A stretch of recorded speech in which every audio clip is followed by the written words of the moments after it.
Assalamualaikum warahmatullahi wabarakatuh. Apa kabar sahabat-sahabat sekalian? Semoga dalam keadaan sehat dan tetap semangat ya.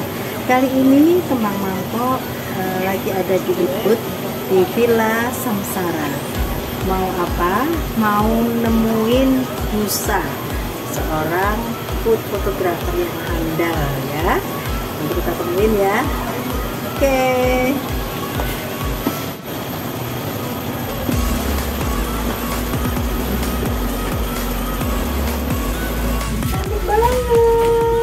Assalamualaikum. Waalaikumsalam. Baik, makasih ya. Ya, alhamdulillah. Ini foto apa ini? Ini getuk lindri. Kalau biasanya getuk lindri itu kan apa, ada salur-salurnya. Iya, ini kan versi modernnya. Okay. Karena ini adalah salah satu menunya The Kelusar di Samsara Ubud. Karena konsepnya memang konsep makanannya menu Indonesia, khas Indonesia, tapi ditampilkan, dipresentasikan secara modern. Kan? Ini lihat apa getuknya aja tuh nggak nyangka nih kalau ini getuk dari pohong ya, dari ketela ya. Ini kayaknya crumble banget ya. Terus ini yang kasavanya ya Pak. Ini pohongnya, ketela pohonnya, singkongnya. Terus ini orange di toko. Ini ketannya kayaknya ya, atau apa ya? yang ketannya. Yang putih ini apa ya? Coconut sorbet. Oh, coconut sorbet. Oh, ice cream. Wow. Vanilla custard. Ini vanilla custard. Coconut sorbet artinya. Coconut sorbet. Lihat aja udah ngiler ya. Ngiler ya. Mana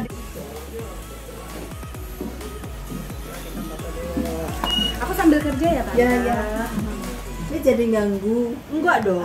Senang waktunya Mbak Sasa lagi kerja gitu ya. Tapi kita ingin tahu juga nih gimana Mbak Sasa Ngapain aja gitu ya. Jadi kalau moto begini bisa satu menu aja berapa kali pack gitu Mbak? Iya, karena kan masing-masing menu makanan pasti kebutuhan lightingnya beda-beda, pengaturan komposisinya juga beda-beda. Jadi biasanya sekalian gini tuh aku mesti cobain kira-kira best lighting sama best compositionnya itu seperti apa.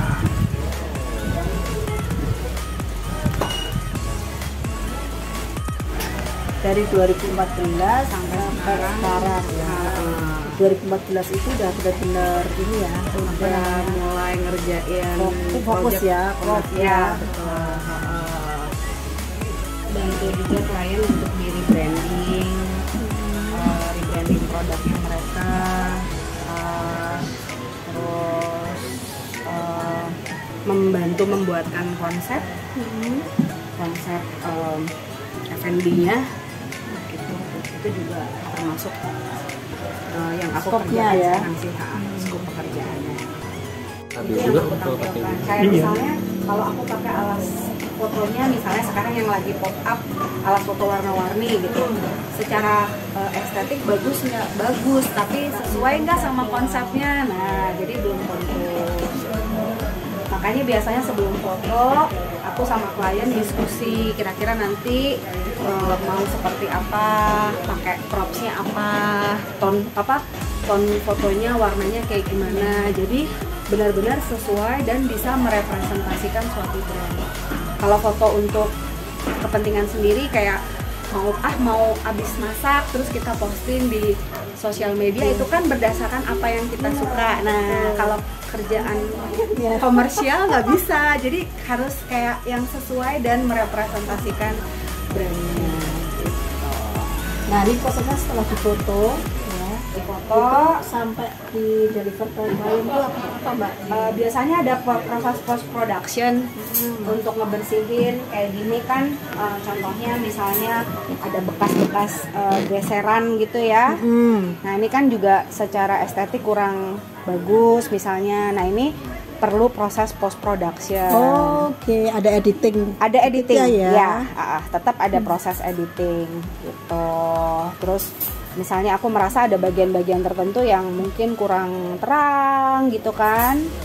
Nah ini tadi kan soft shell crab-nya, nah misalnya aku merasa bahwa oh ini kok kayaknya area ini agak gelap, itu juga aku terangin lagi sedikit. Nah ya proses editing minor lah ya untuk memperbaiki hal-hal yang nggak bisa kita lakukan pada saat proses produksinya. Nah ini kan bekas minyak nih. Oke. Nah ini ada bekas minyak, tuh ada bekas minyak. Ya. Iya. Kelihatan Gitu. Terus kotor. aku gitu merasa ya. mungkin ini terlalu bertekstur sehingga kayaknya harus aku smoothing gitu kan supaya dia nggak stealing attention. Nah itu juga bisa kita lakukan di proses post production. Gitu. Dan kalau untuk di food photography yang jelas, kalau buat aku food photography yang baik harus memperlihatkan karakter strong dari makanan yang kita foto. Contohnya kayak ini kan makanannya adalah ini apa tadi Thomas? Cuka. Soft shell crab. Terus ya. Tapi dia kayak entrance gitu sih menunya. Jadi kayak ada salad dikasih kayak sambal matah, tapi ada tambahan jagung. Nah kekuatan dari soft shell crab tentu saja kalau crab itu kan pasti adalah cangkang jari-jari kakinya kan. Nah makanya kalau di foto ini Dia mesti harus keluar ya. betul harus ditonjolkan. Nah gini, karena kalau misalnya kita fotonya kayak gini misalnya itu kan jagungnya lebih kelihatan. Nah kalau kita foto dari arah sebelah sini, nah ini kita bisa ngelihat nih ini soft shell crabnya. Jadi orang yang ngelihat makanan tersebut udah Kebayang ya. langsung tahu bahwa oh ini ada soft shell crabnya gitu. Kayak gitu sih, itu juga mesti diperhatikan banget. Makanya kita mesti tahu dari sebuah piring itu mana yang menjadi hero, mana yang menjadi komponen utama dari makanan yang kita foto, supaya kita bisa expose si makanan dengan baik. Kayak contohnya kenapa sih kok fotonya ngadep ke kiri gitu misalnya ya? Karena ini ada konten komponen coconut sorbet. Kalau kita foto kayak gini kelihatan gitu. Padahal ini juga merupakan komponen utama dari ini gitu. Jadi biasanya mengenali dulu karakter dari si makanan yang mau kita foto ini gitu, biar kita bisa expose elemen-elemen yang penting dari si makanan. Kadang-kadang kalau misalnya kita foto juga mungkin ada bagian yang nggak kelihatan. Misalnya kita mau foto kayak gini nih dari depan, ini si soft shell crabnya kelihatan, ke expose. Tapi grated timun curry-nya ini nggak kelihatan. Nah itu, atau misalnya kita foto dari sini, menarik ya. nah garnishnya nggak kelihatan. Jadi boleh-boleh aja sih, karena kan sudut pandang mata kita sama sudut pandang kamera tuh beda. Jadi kadang-kadang aku kalau misalnya memang harus pindahkan lagi garnish untuk kebutuhan foto, boleh aja, sehingga semua elemen yang ada di dalam piring itu di foto bisa kelihatan. Nah kalau konsep dari restonya sendiri Mbak, Konsep dari restorannya sendiri itu juga mungkin harus ditampilkan ya. Oh ya, makanya kenapa kayak pemilihan batu buat alas foto, kenapa kok bukan misalnya anyaman rotan atau kayu?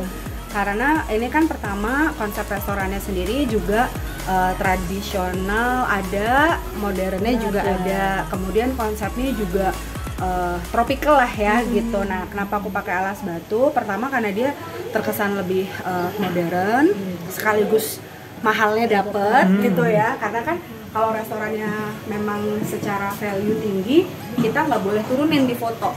Begitu juga sebaliknya, kalau misalnya contoh kayak street food atau konsep warung, ya konsep warungnya harus ditonjolkan, ditampilin. Jangan sampai dia kelihatan mahal sehingga orang takut untuk beli kan. Nah kalau ini kalau restorannya mahal juga harus ditampilkan mahal gitu, dari piringnya aja udah kelihatan mahal.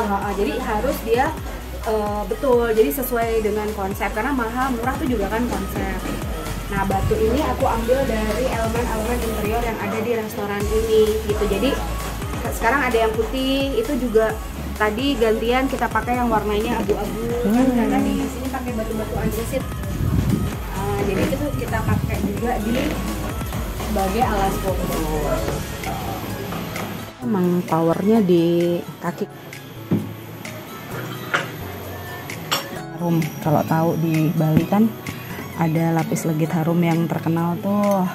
Nah, itu ngasih aku suruh foto.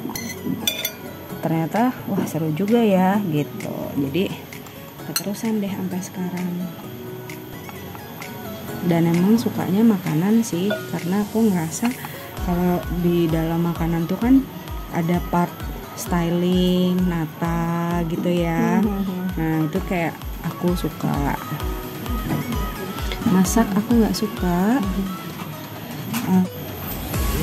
Jadi sekarang belajar masak itu sebenarnya cuman butuh tahu bahwa oh ini diproses ya. Seperti ini ya. Proses, karena itu kebantu banget di food styling. Ya, betul. Karena kita jadi bisa tahu oh makanan yang kira-kira nih misalnya kalau untuk proses itu dia di kayak udang misalnya.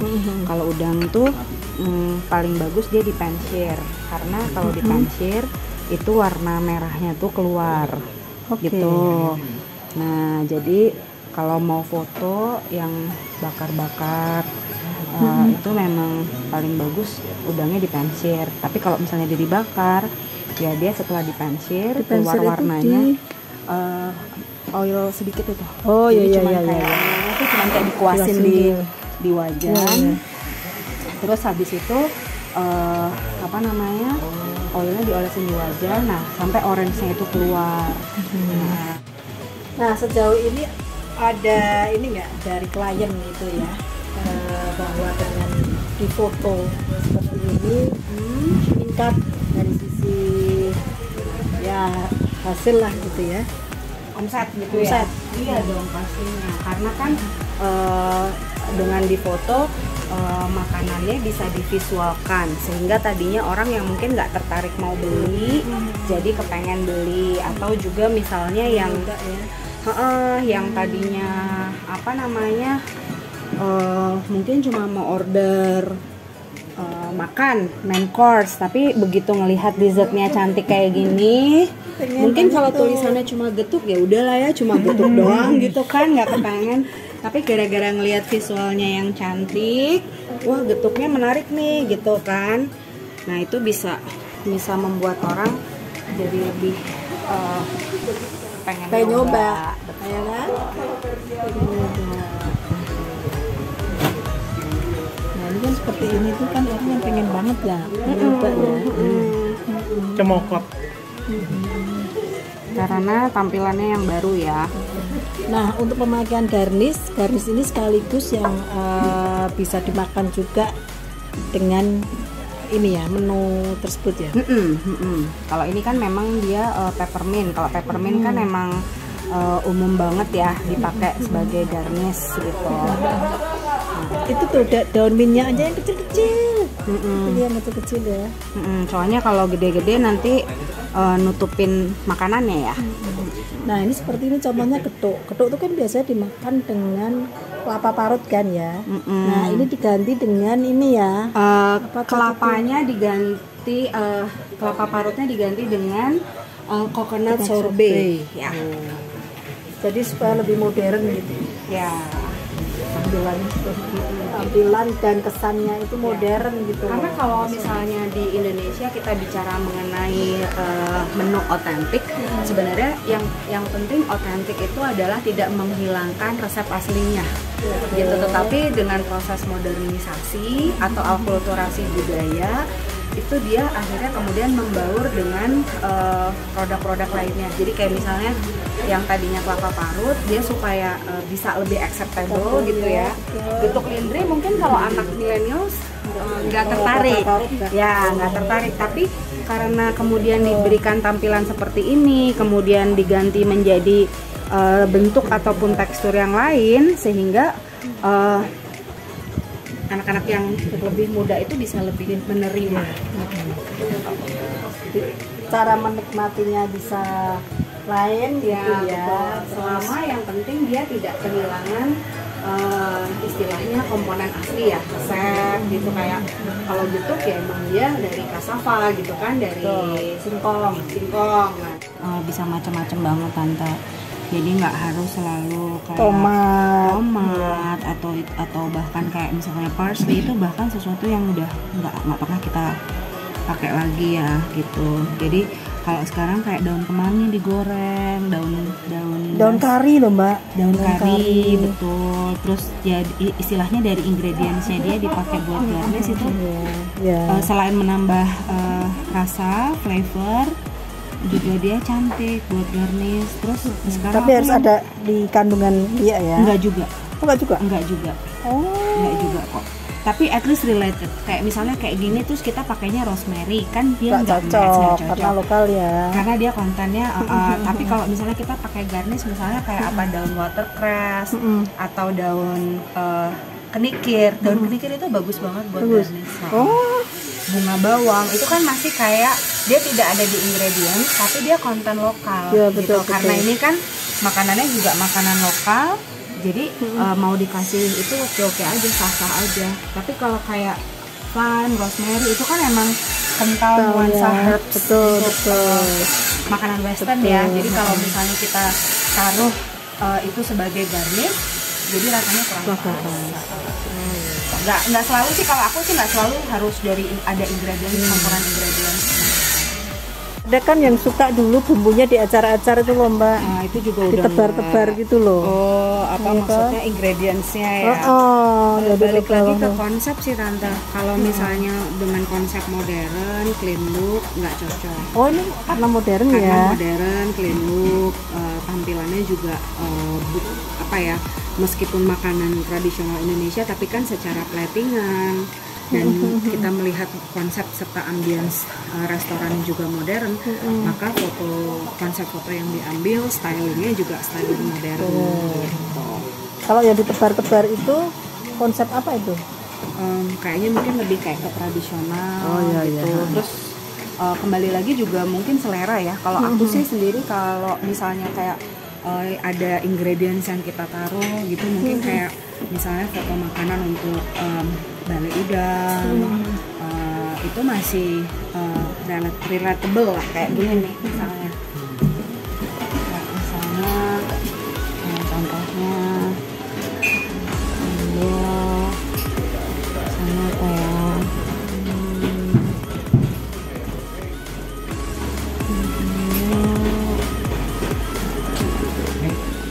ini misalnya nih kan ini masakan tradisional gitu ya misalnya ya. Nah ini kita ada penambahan ingredients kayak gini. Nah ini karena konsepnya memang dia membantu cerita dari si makanan ini gitu. Tapi lebih ke traditional look, lebih ke apa ya, bukan sesuatu yang luxury lah. Kalau luxury biasanya kita lebih clean look, lebih plain gitu. Ini untuk luxury.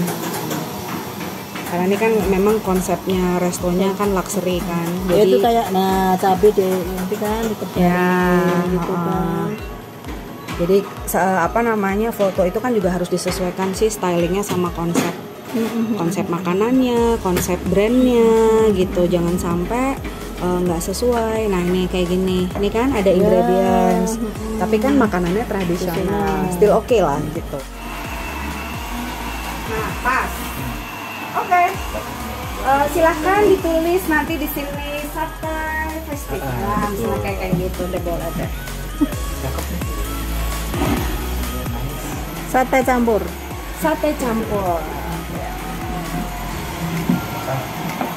Nice. Next ya. Ini salah satu menu di sini ya. Menu yang akan kita launching. Oh, menu baru nih. Kira-kira kalau udang galah seperti ini, yang mau disasar segmennya siapa ini, Mas? Lokal sih. Lokal ya. Sekarang kita mainnya lokal. Ternyata lokal meramaikan perbalian ini ya.